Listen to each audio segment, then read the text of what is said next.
for joining in for the podcast. Hi, Samiksha. Thank you so much for inviting me and starting this year on a very amazing note. And I'm really excited Y- for our talk. Yeah, this is first 10 and we are connected and I'm so excited. I'm so excited for this podcast. First of all, I would like you to introduce yourself to my audience, like how has been your journey, your internships and everything. Okay, so currently I'm pursuing history honors from Gargi College and I'm a content writer by profession. And I started Okay. 2 years back. जब होता है ना कि और join Gargi college and जब हम Hmm. College start करते हैं तो सब बोलते हैं कि इंटर्नशिप्स करो प्रोजेक्ट्स करो हाँ. सीनियर्स काफ़ी सारी एडवाइस देते हैं तो Hmm. I started one internship जो मैंने काफ़ी नॉर्मली करा था कि इसलिए कि हाँ सब कोई कर रहा है फोमो में स्टार्ट करा था एंड फिर धीरे धीरे Okay. जो वहाँ पे मेरे फाउंडर थे उन्होंने काफ़ी चीज़ें सिखाई एंड उन्होंने मेरे को लिंक्डइन से इंट्रोड्यूस कराया कि सुमित्रा एक ऐसा प्लेटफॉर्म है बहुत Hmm. अच्छा है तुम बहुत कुछ यहाँ से सीख सकती हो then I started writing on LinkedIn and connecting with people Hmm.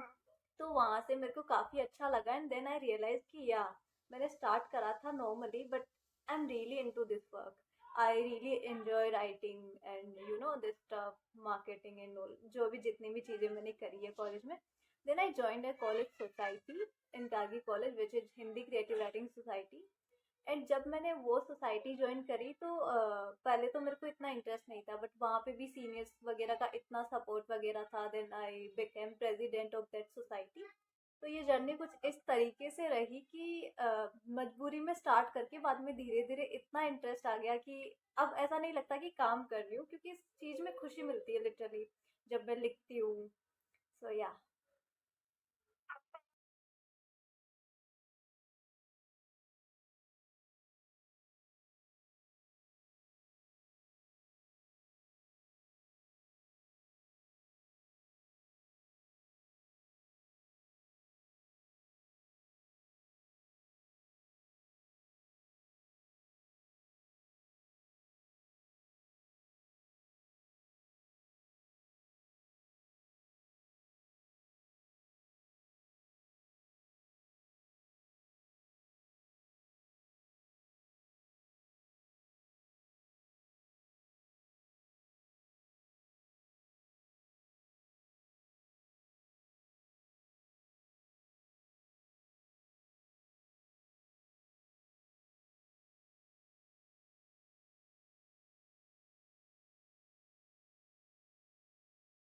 I think college student के बीच में सबसे बड़ा मिथ ये होता है कि कोई अच्छी कंपनीज में मतलब बिग फोर्स या फिर जो बड़ी बड़ी कंपनीज है उनमें इंटर्नशिप लेना बहुत मुश्किल काम है बट व्हाट आई थिंक कि इट डिपेंड्स कि आप कैसे अप्रोच करते हैं एचआरस वगैरह को एंड जो हायरिंग मैनेजर्स होते हैं उनको बिकॉज व्हेन आई स्टार्टेड तो मैंने तो स्टार्टअप से स्टार्ट करा था कि स्टार्टअप में इंटर्नशिप इजीली मिल जाती है वहां से आप जितना सीखते हो उतना आई डोंट थिंक कि एक बड़ी कंपनी में आप सीख पाते हो जहाँ पे बहुत सारे एम्प्लॉयज रहते हैं so I started with a startup जो डीयू से रिलेटेड था एंड वहाँ से उसके बाद में धीरे धीरे मैंने मतलब डिफरेंट फील्ड्स में इंटर्नशिप्स करना शुरू करी क्योंकि एक्सप्लोर ऑब्वियसली करना था मेरे को इतना नहीं था कि मेरे को कंटेंट राइटर बनना है पब्लिक रिलेशंस में भी करी ग्राफिक डिजाइनिंग हर फील्ड में कर ली एंड देन आई रियलाइज कि मेरा फील्ड कंटेंट राइटिंग है देन इंटर्नशिप मोस्टली डीयू में ऐसा होता है कि प्लेसमेंट्स आती है इंटर्नशिप प्लेसमेंट फिर बहुत सारी प्रोवाइड करता है बट होता क्या है कि या तो मैं ह्यूमैनिटीज बैकग्राउंड से हूँ हिस्ट्री ऑनर्स है मेरा कोर्स तो हमारे लिए कंपेरेटिवली कम होती है इंटर्नशिप्स अगर हम देखें बीकॉम के बच्चों के लिए इकोनॉमिक्स कंप्यूटर साइंस उनके लिए ज़्यादा होती है काफ़ी अच्छी कंपनीज आती है तो मेरे को स्टार्टिंग में ये हो गया था जब मैं प्लेसमेंट का वो देखती थी कि उस पर लिखा होता था कि open for BCom economics and computer science तो मेरे को होता था कि यार मैं कहाँ जाऊँ मेरे को भी इंटर्नशिप करनी है ये भी नहीं है कि मेरे पास बिल्कुल एक्सपीरियंस नहीं है थोड़ा बहुत एक्सपीरियंस भी था लिंक्डइन भी ठीक ठाक चल रहा था एंड काफ़ी सारे मेंटोर्स वगैरह जो लिंक्डइन पे मेरे को मिले थे तो फिर मेरे को लगा कि नहीं यार ऑफ कैंपस भी बहुत सारी अपॉर्चुनिटीज आ सकती है अगर मैं ट्राई करूँ तो then I started some projects जो ऐसे नॉर्मल एक फॉरेज करके वेबसाइट थी वहाँ से एक बारी मैंने एक दो प्रोजेक्ट्स करे वो अगर हम ऐसे देखें तो नॉर्मली कोई भी स्टूडेंट कर सकता है काफ़ी इजी होता है मतलब कि बहुत सारे स्टूडेंट्स का मैंने देखा है कि इंटरनेट से, चैट जीपीटी से हेल्प लेके कर देना। तो ऐसे कर तो कोई भी सकता है, बट अगर आप जेन्युइन उस चीज़ को करो तो उससे जो आपको सीख मिलती है, क्योंकि वो सैंपल्स वगैरह सारी चीज़ें प्रोवाइड करना कि कैसे आप इंटरव्यू में लिखते हो या फिर वो सारी चीज़ें, तो वो चीज़ें मैंने वहाँ से उन प्रोजेक्ट्स को अच्छे से करा एंड काफ़ी सारे सैंपल्स वगैरह मिले। उसके बाद में मैंने डिलॉयट के लिए अप्लाई करा। इवन दो मेरा इंटरेस्ट डिलॉयट में था नहीं, बट ऐसा है कि मेरी कॉलेज में बहुत हाइप है डिलॉयट की, इन बिग फोर की, तो मैं सोची एक बार ट्राई करती हूँ मैं। एंड लकीली वो मेरा हो गया था, बिकॉज उस टाइम इतना था कि मेरे को करना ही करना है, बिग फोर का मेरे को टैग चाहिए।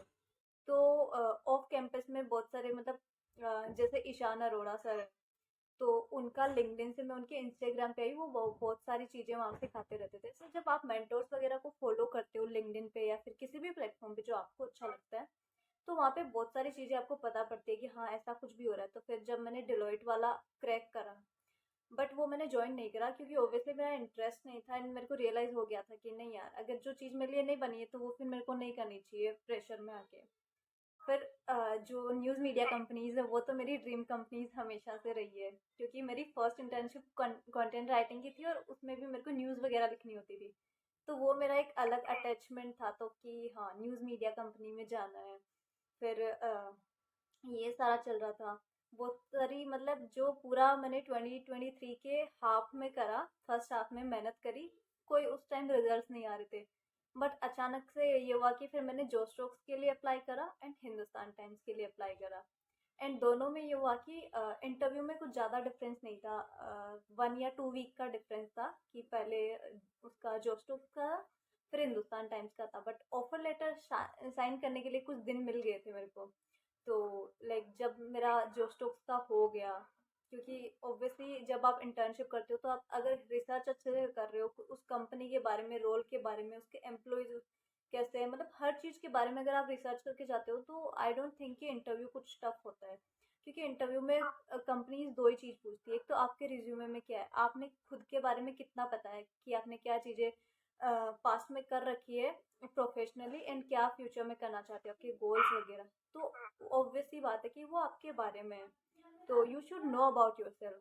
तो वो चीज़ होती है, और दूसरी होती है कंपनी के बारे में कि आपने कितनी रिसर्च करी है कंपनी के बारे में, क्या उनका प्रोसेस है, वो सारी। तो ये दो चीज़ें इंटरव्यू के लिए सबसे ज़्यादा इंपॉर्टेंट होती है। इसलिए अगर आपने आपका अगर जेन्युइन कंपनी में इंटरेस्ट है तो ऑब्वियस सी बात है कि आपको कंपनी के बारे में पता होगा एंड खुद के बारे में भी। तो उसकी वजह से इंटरव्यू क्रैक करना मुश्किल नहीं होता है, जो नॉर्मल होता है, नॉर्मल पोस्ट कंटेंट राइटिंग के इन सब की होती है जिस फील्ड में मैं हूँ। तो वैसे ही मेरा हिंदुस्तान टाइम्स एंड जो स्टॉक्स दोनों हो गया था, क्योंकि मैंने पूरी उनकी वेबसाइट वगैरह देखना किस तरीके से उनके राइटर्स वगैरह लिखते हैं, वो सारे फॉर्मेट की हाँ आगे चल के मेरे को इतनी दिक्कत ना आए वो चीज़ें अडॉप्ट करने में। तो वही होता है कि अच्छे से रिसर्च करना है एंड खुद के बारे में भी अच्छे से जानो कि आपको सच में क्या करना है, या तो आप प्रेशर में कर रहे हो या फिर आप सच में इंटरेस्टेड हो उस अपॉर्चुनिटी।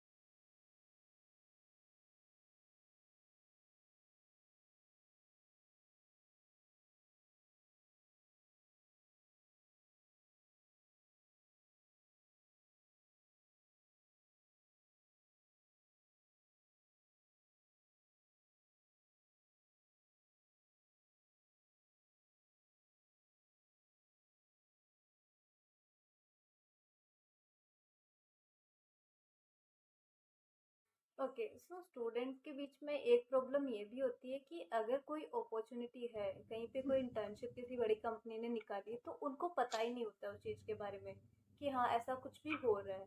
तो उसके लिए सबसे ज़्यादा ज़रूरी तो ये है कि आप पहले एक लिस्ट बना लो कि आपकी ड्रीम कंपनीज कौन सी है, किन में आपको इंटर्नशिप वगैरह करनी है, वर्क वगैरह, एंड कौन सी पोजीशन पे करना है। इतना आपको पता होने के बाद आपके पास जब लिस्ट है तो आप वो चेक करो। रिसर्च जब आप करोगे तो हर कंपनी का ये होता है कि कोई ना कोई एक मंथ होता है जिसमें वो हर साल हायरिंग प्रोसेस करते हैं कि हाँ इस बार इतने स्टूडेंट्स हायर करते हैं। तो उस टाइम का आप जब आप पूरा रिसर्च कर लोगे कि हाँ ये कंपनी इस टाइम पे करती है, ये इस टाइम पे करती है, मेरा इंटरेस्ट जेन्युइन इस कंपनी में, तो पहले अच्छे से रिसर्च करके कंपनी के बारे में जान लो, कब वो फॉर्म निकालती है एंड सारा।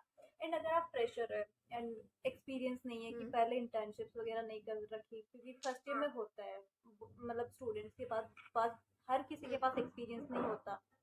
तो और ये ज़रूरी भी नहीं है कि आपके पास एक्सपीरियंस हो, बट क्योंकि बहुत सारे स्टूडेंट्स ने एक्चुअल में अच्छी अच्छी कंपनीज में इंटर्नशिप ली है फर्स्ट ईयर में ही। तो उसके लिए इम्पोर्टेंट ये होता है कि अगर आपके पास एक्सपीरियंस नहीं है तो आप कुछ कोर्सेज कर लो। कोर्सेज भी ये नहीं है कि हम्म। 4-5 महीने के बहुत ज़्यादा प्रोफेशनल कोर्सेज। अगर आप जब भी फॉर एग्जांपल मेरे को कंटेंट राइटिंग की इंटर्नशिप करनी है, मेरे पास एक भी एक्सपीरियंस नहीं है, मैंने पहले नहीं कर रखा कुछ भी, बट मेरे को थोड़ा बहुत कंटेंट के बारे में पता है, या फिर मेरी कोई छोटा सा राइटअप भी अगर किसी मैगजीन वगैरह में पब्लिश हुआ, चाहे स्कूल की हो कॉलेज की हो कोई भी, अगर वैसा कुछ है तो हम प्रोजेक्ट के सेक्शन में ऐड कर सकते हैं।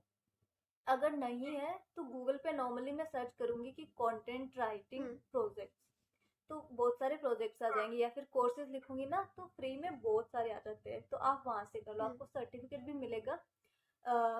ऑल्दो आई बिलीव कि सर्टिफिकेट उतना मैटर नहीं करता जितनी आपकी वो नॉलेज करती है, क्योंकि हर कोई सर्टिफिकेट नहीं मांगता आपसे, अनटिल एंड अनलेस उनको लगे कि आप जो भी बोल रहे हैं एक्सपीरियंस के हम्म। बारे में वो शायद झूठ है, शायद आपने वो चीज़ करी नहीं है, तब आपसे बहुत बारी आपके सर्टिफिकेट्स वगैरह मांगे जाते हैं।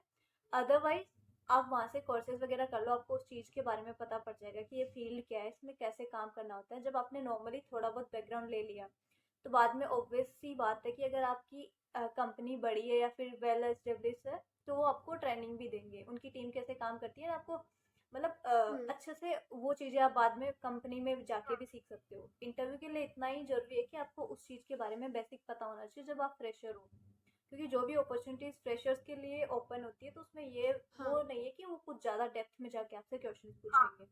अगर उन्होंने खुद ने साथ लिखा है कि हाँ फ्रेशर्स के लिए ये ओपन है, तो वो नॉर्मल क्वेश्चंस आपसे पूछेंगे। तो जस्ट जो भी अपॉर्चुनिटीज होती है उनको आप कंपनीज को रिसर्च कर लो कि कौन से महीने में वो हर साल कंपनी इंटर्नशिप निकालती है, एंड उस महीने में आप अप्लाई कर दो। एंड उससे पहले थोड़ा प्रिपेयर कर लो कंपनी के बारे में, उनकी वेबसाइट या फिर जितना भी सोशल मीडिया है, उनकी कुछ ग्रोथ वगैरह कंपनी की, मतलब कंपनी के बारे में जो जो चीज़ें आपको मालूम होनी चाहिए वो उनकी वेबसाइट पे आपको मिल जाएगी। तो वहाँ से रिसर्च करके then I apply. Get that.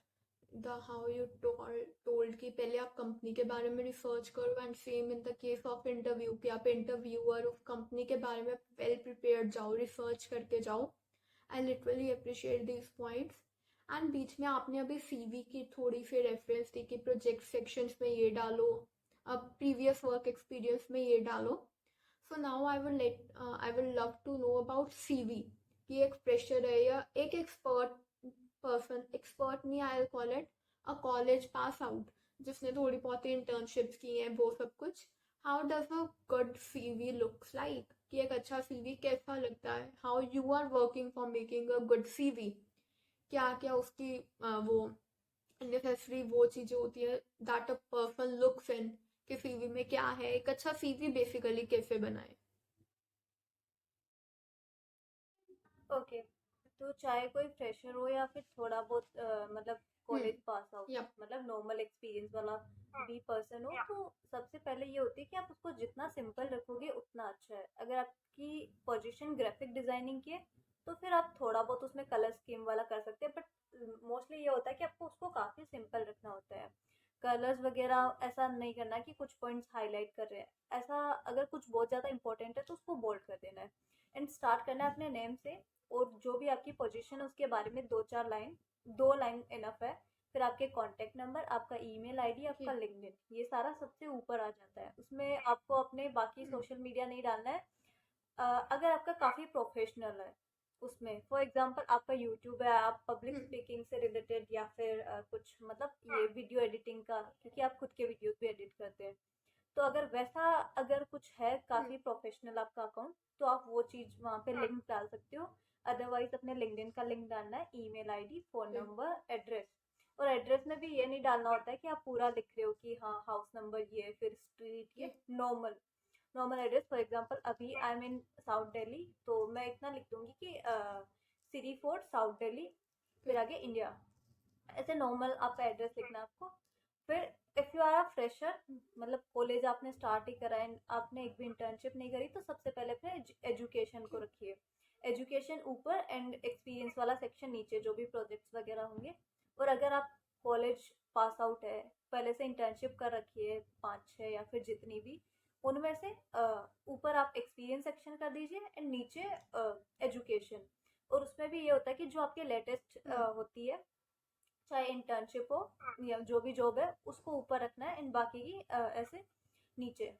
And one more thing कि फॉर एग्जांपल किसी ने 6-7 इंटर्नशिप करी एंड वो सारी है तो उसी फील्ड से, बट ये जरूरी नहीं है कि आप वो सारी ऐड करें अपने रिज्यूमे में, क्योंकि उसमें तो 3-4 इनफ होती है। 3-4 इनफ है, जो आपकी सबसे बेस्ट आपको लगती है वो आप ऐड कर देना, क्योंकि बहुत सारी हो जाती है तो आप अगर 1 पेज से ज़्यादा करोगे तो फिर भी वो बेकार लगेगा, क्योंकि 1 पेज का ही कंसिडर करा जाता है मोस्टली। अगर आपके पास 20-30 साल का एक्सपीरियंस है तब जाके 2 या 3 पेज जाते हैं, जो कि अपने केस में तो होता ही नहीं है। तो experience section, then education. Education में भी अगर आप कॉलेज ग्रेजुएट है तो कॉलेज पहले एंड देन आपकी स्कूलिंग कहाँ से हुई है, उसमें साइड में आप अपने CGPA मेंशन कर सकते हैं, अगर अच्छे है तो, मतलब 7-8-9 ऐसे है तो आप CGPA साइड में मेंशन कर सकते हैं। एंड अगर मैं अपना एग्जांपल दूँ तो जैसे मैं गार्गी कॉलेज डालूंगी, अगर मेरे को CGPA नहीं डालना है तो मैं अपनी सोसाइटी का डाल दूंगी कि इस सोसाइटी में मैं प्रेसिडेंट थी, या फिर ये कुछ मैंने कॉलेज में एडिशनल करा, किसी और चीज़ का अगर मैं पार्ट थी तो वो मैं ऐड कर सकती हूँ। फिर आता है साइड में कि अलग से प्रोजेक्ट वाला सेक्शन।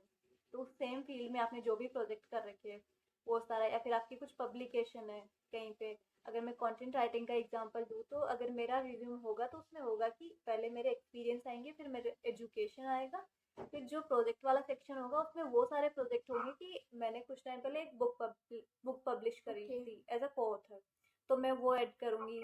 या फिर कुछ मैगजीन में मैंने करा वो मैं ऐड करूँगी। तो ऐसे प्रोजेक्ट्स वाला, या फिर मैंने और भी कंटेंट राइटिंग से रिलेटेड प्रोजेक्ट कर रखे हैं, फ्रीलांसिंग के, क्लाइंट्स वगैरह के, तो वो चीज़ मैं मेंशन करूँगी। फिर आपकी लैंग्वेज स्किल्स वगैरह वो सारे सेक्शन जो जो आपके एडिशनल है वो एक अच्छे रिज्यूमे में आ जाते हैं। I get that. या And मेरे को अभी बुक का आइडिया था, but yes, you have quotes for the book. Congratulations for that. Like, it is a nice achievement.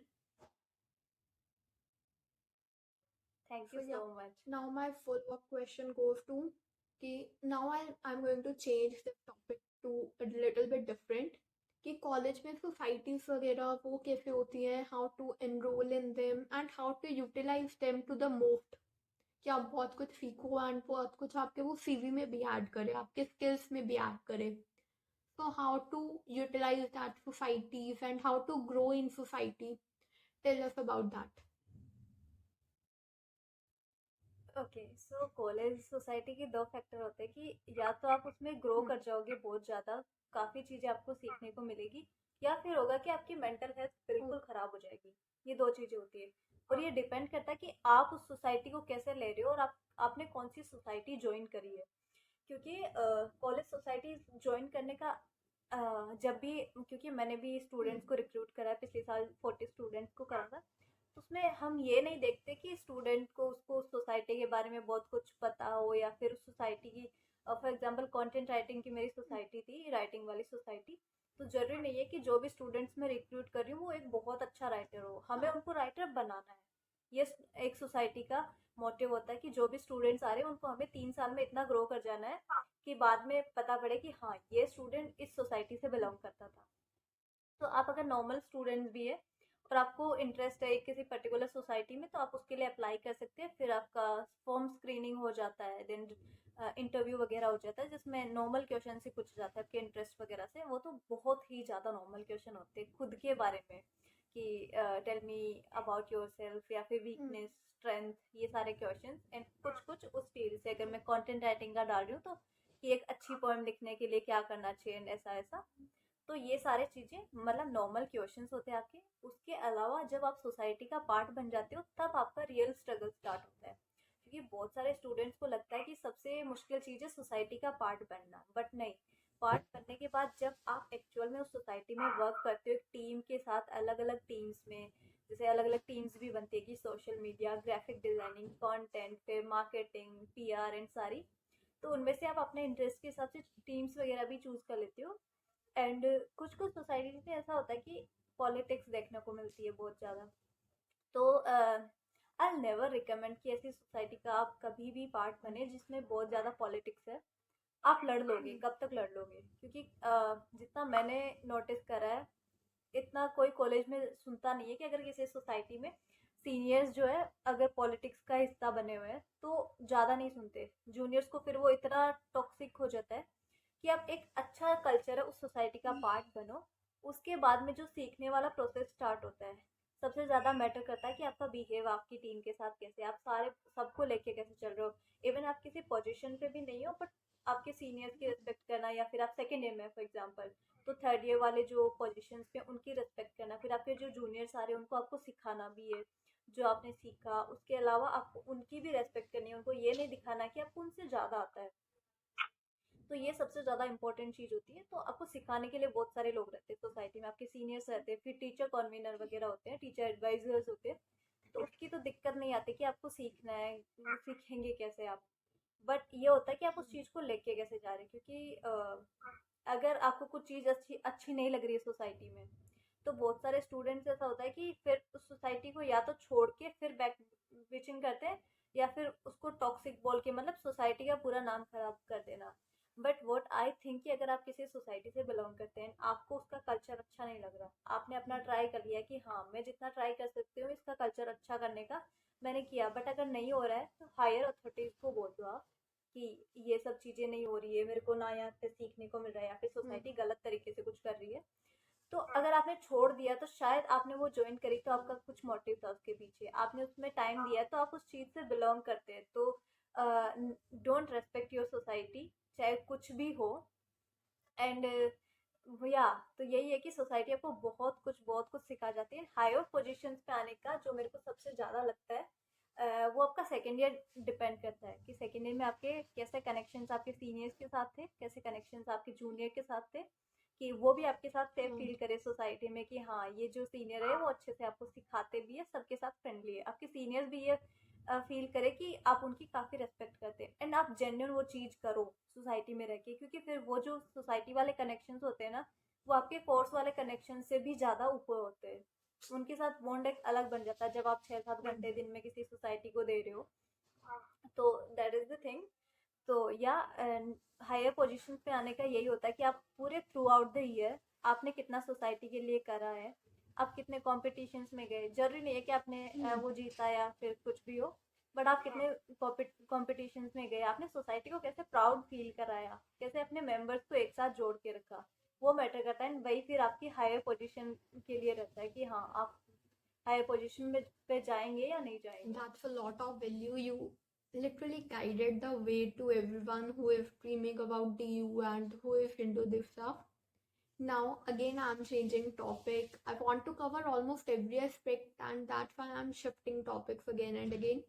Now, I would love to know about your guest speaker experience. Like, how was your guest speaker experience? For opportunity कैसे मिली? And I'm so glad that you was a guest speaker. That you was a guest speaker. I'm so glad and happy for you. Tell us about that experience. सो 2023 का जो start था उसमें मैंने भी ये imagine नहीं करा था कि ऐसा कुछ भी मेरे साथ हो सकता है 2023 में। क्योंकि मैं भी एक नॉर्मल स्टूडेंट ही हूँ यार, थर्ड ईयर में हूँ अभी भी, एंड अभी भी काफ़ी कुछ सीखना है। तो जब मैंने काफ़ी सारी चीज़ें, मेरे को ये था क्योंकि उस टाइम पे मेरे लिंक्डइन पे आई रिमेम्बर कि 800 और कुछ फॉलोवर थे जनवरी में पिछले साल। तो उस टाइम मेरे को आइडिया भी नहीं था कि ऐसा कुछ होने वाला है मेरे साथ। फिर धीरे धीरे जब मैं लिंक्डइन पे कंसिस्टेंट रही, एंड उस टाइम पे मैं मेजरली मैं फोकस करती थी कंटेंट राइटिंग से रिलेटेड। मैं मतलब पोस्ट वगैरह करती थी क्योंकि कंटेंट राइटिंग मेरी इंटर्नशिप तो चल ही रही थी साइड बाय साइड। तो वहाँ से जो मेरे को सीखने को मिल रहा था, जो मेरे एक्सपीरियंसेस वगैरह थे, वो मैंने लिंक्डइन पे शेयर करना शुरू करे। फिर जो कॉलेज के एक्सपीरियंस वगैरह थे, क्योंकि कॉलेज सेकेंड ईयर बहुत अच्छा जा रहा था उस टाइम पे, सीनियर्स थे गाइड करने के लिए बहुत सारे, लिंक्डइन पे भी कनेक्शंस बढ़ रहे थे ना, तो लोग लिंक्डइन पे मैंने नोटिस करा कि आपकी हेल्प करने के लिए ना Yeah, हमेशा रेडी रहते हैं। मतलब this theatres are just a DM exactly. Away. तो वहाँ से फिर धीरे धीरे मैंने पोस्ट करना शुरू करा। पोस्ट करते करते जब हाँ कि हाँ धीरे धीरे ऑडियंस आ रही है, लोग मेरे को सपोर्ट कर रहे हैं, तो ऐसे करके कुछ 4-5 थाउजेंड हो गए थे। एंड उस टाइम पे मतलब कि एक दो मैंने पहले तो कॉलेज में भी कुछ सेमिनार कराए थे, खुद से कराए थे मैंने, सोसाइटी की वजह से या वजह से भी, और नए स्टूडेंट्स आने वाले थे इसलिए भी कराए थे कुछ सेमिनार। तो वहाँ से थोड़ा जो डीयू के पेजेस ने वो चीज़ कवर करी, तो वहाँ से वो थोड़ा रनिंग पॉइंट था कि काफ़ी लोग सपोर्ट कर रहे थे उस टाइम मेरे को। फिर जो उस टाइम लिंक्डइन पे भी ये था कि काफ़ी अच्छा चल रहा था और एक दो पोस्ट वायरल भी गई, तो वहाँ से अ, मेरा ऑफलाइन फर्स्ट सेशन ओके, था, नाइस। मतलब मेरे कॉलेज के अलावा, वो था ओपी जिंदल यूनिवर्सिटी में। तो वहाँ से जब मेरे को यष्टि ने करा था, तो उन्होंने मेरे को पॉडकास्ट के लिए बुलाया था पहले।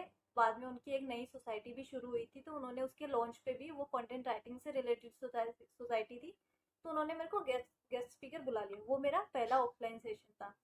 एंड लिटरली मैं इतनी ज़्यादा नर्वस थी, मेरे को समझ नहीं आ रहा था। मैं मतलब पहले मैंने हाँ कर दिया, मैं इतनी खुश हूँ, मैंने मम्मी पापा को कॉल करा कि हाँ ये होने वाला है, वो सारी चीज़ें। बट बाद में जब मैं नर्वस हो गई, तो मैं सोची कि यार मना कर देती हूँ, कुछ बहाना मार लेती हूँ। फिर मैं, नहीं यार, गिव अप नहीं करना है। आज अगर ये कर लिया तो फिर शायद शायद आगे जाके बहुत इजी हो जाएगा। तो बाद में वो करना शुरू करा, और उस टाइम पे कनेक्शंस काफ़ी ज़्यादा बन गए थे कि अलग अलग यूनिवर्सिटी के स्टूडेंट्स वगैरह आ रहे थे। मैंने इंटर्नशिप्स वगैरह के बारे में लिखना शुरू करा था, क्योंकि मैं खुद एक ऐसे बैकग्राउंड से हूँ ह्यूमैनिटीज़ के, कि वहाँ पे हमें चांसेस कम मिलते हैं ऑन कैंपस।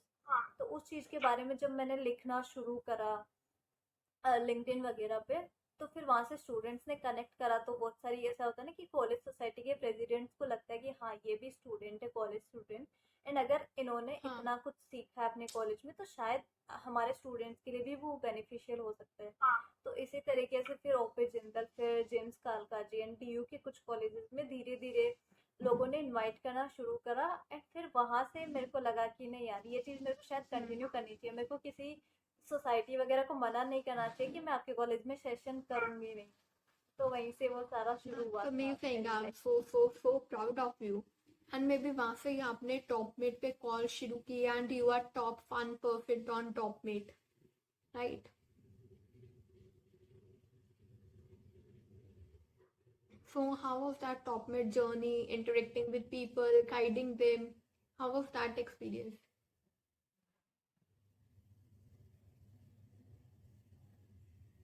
तो टॉपमेट जर्नी मैंने जब स्टार्ट करी थी, तब मेजर इशू मेरे को Hmm. ये आ रहा था कि बहुत सारे स्टूडेंट्स डीएम्स में पूछते रहते थे कुछ ना कुछ क्वेरीज वगैरह, इंटर्नशिप या फिर सोसाइटी, इन सारी मतलब कॉलेज लाइफ में क्या क्या करे, उन चीज़ों के बारे में स्टूडेंट्स जब पूछते रहते थे, तब मैं हाँ, यार कि इतना नहीं हो पाता था कि डीएम में उनको अच्छे से समझा पाऊँ सारी चीज़ें, क्योंकि exactly. मोस्टली मैं अगर उनको वॉइस नोट भी भेज दूँ, तो वो उतना अच्छे से क्लियर नहीं होता जितना आप वन एंड वन सेशन में करते हो। तो इसीलिए मैंने फिर नॉर्मली, मैंने मेरे को ऐसा नहीं था कि मेरे को टॉप 1% बनना है या फिर कुछ ऐसा करना है। मैंने नॉर्मली शुरू कर दिया। एंड सेशंस फ्री थे लिटरली। अराउंड 1 महीने तक सारे सेशन स्टूडेंट्स के लिए फ्री होते थे, सबके लिए। तो वहाँ से धीरे धीरे Hmm. जब तक वो सेशंस फ्री थे, बहुत सारे स्टूडेंट्स ने बुकिंग वगैरह करी, काफ़ी सारों को करा। तो फिर टॉप 5% बन गई मैं। और फिर टॉप 5% बनने के 6-7 दिन में ही, उस टाइम पे फिर मैंने पेड वाला भी शुरू कर दिया था, बट Hmm. आ रही थी फिर भी बुकिंग, क्योंकि काफ़ी प्राइजेस वगैरह कम हाँ, रखी थी, क्योंकि ऑब्वियसली बात होती है यार, स्टूडेंट्स इतना अफोर्ड नहीं कर सकते। एंड मतलब बहुत सारी चीज़ें होती है कॉलेज में, इतने सारे एक्सपेंस होते रहते हैं, और उसके अलावा भी वो एक सेशन के लिए Hmm. इतना पे करे। क्योंकि मैं खुद भी अगर होती, तो मैं शायद, अगर किसी सेशन की हायर प्राइजेस होती, तो मैं भी वो सेशन ना लेती। इसलिए मैंने कम प्राइजेस में स्टूडेंट्स के लिए रख के वो करा, तो फिर स्टूडेंट्स आने लगे सेशंस के लिए, गाइडेंस के लिए। तो फिर जो 5% था, उसके 1-2 हफ्ते में ही टॉप 1% पे आ गई थी मैं। तो उसके बाद तो चल ही रहा है, मतलब जब भी स्टूडेंट्स को कुछ डाउट्स वगैरह होते हैं, तो मैं ओपनिंग कर देती हूँ, तो फिर वो Hmm. सेशंस वगैरह बुक कर लेते हैं। कनेक्शंस के लिए भी काफ़ी अच्छा होता है कि आप जब Exactly. One I on one totally करते हो agree ना, with तो that. फिर वो एक लॉन्ग टर्म You are जाता है doing आपका damn connection. great, like thinking from everyone's perspective. ये एक बहुत अच्छी बात है. Now here comes in my second last question, that is, tell us about your freelancing journey कि किसी ने कॉलेज में freelancing start करनी है, वो टाइम कैसे मैनेज करे, and how did you get your clients, क्या काम किया, all about your freelancing journey, कि एक बिगनर भी उसके कैसे स्टार्ट करे.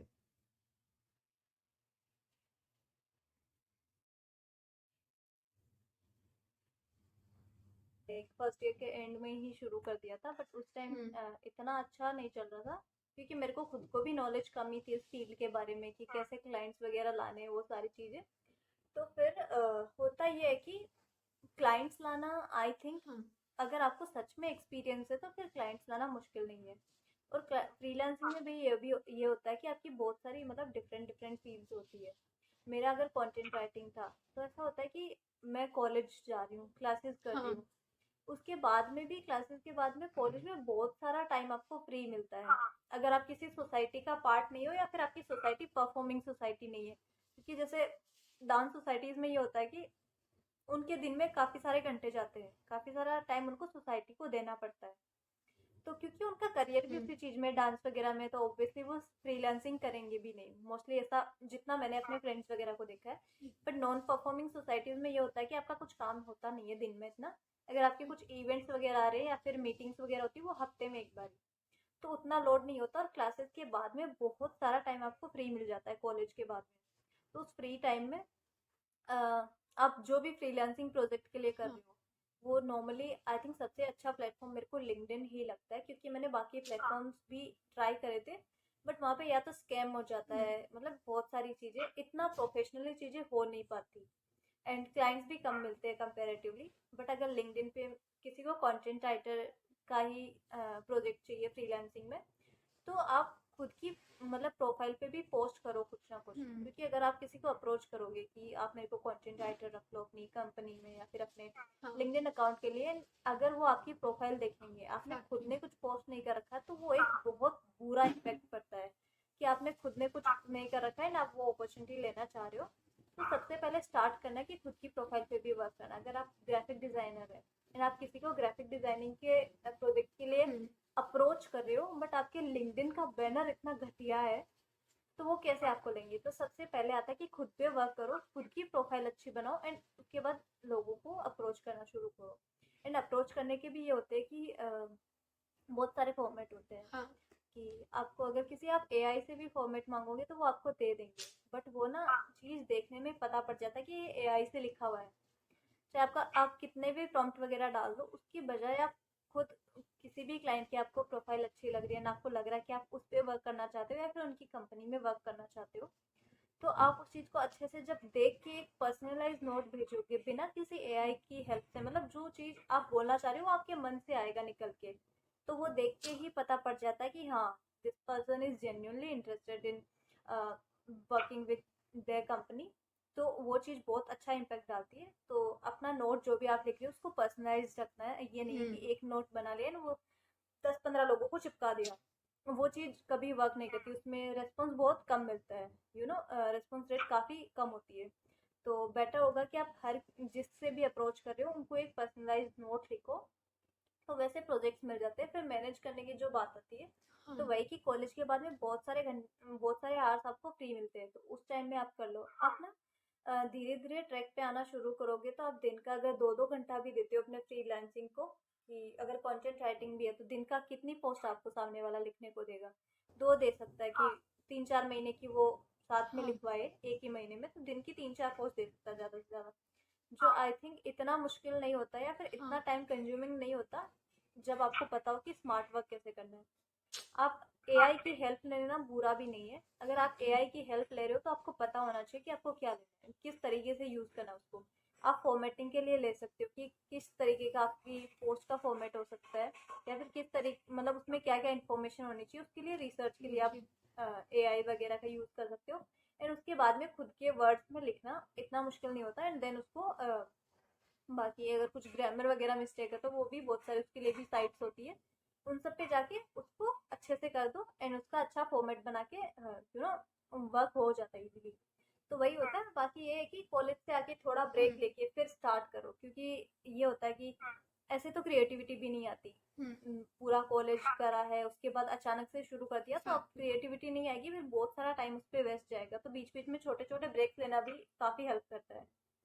तो या yes Priyanka. So, with this, we come to the last question of this podcast. However, I love the conversation. I got to learn so much and hoping the same like for my audience कि उनको भी बहुत सीखने को मिला होगा.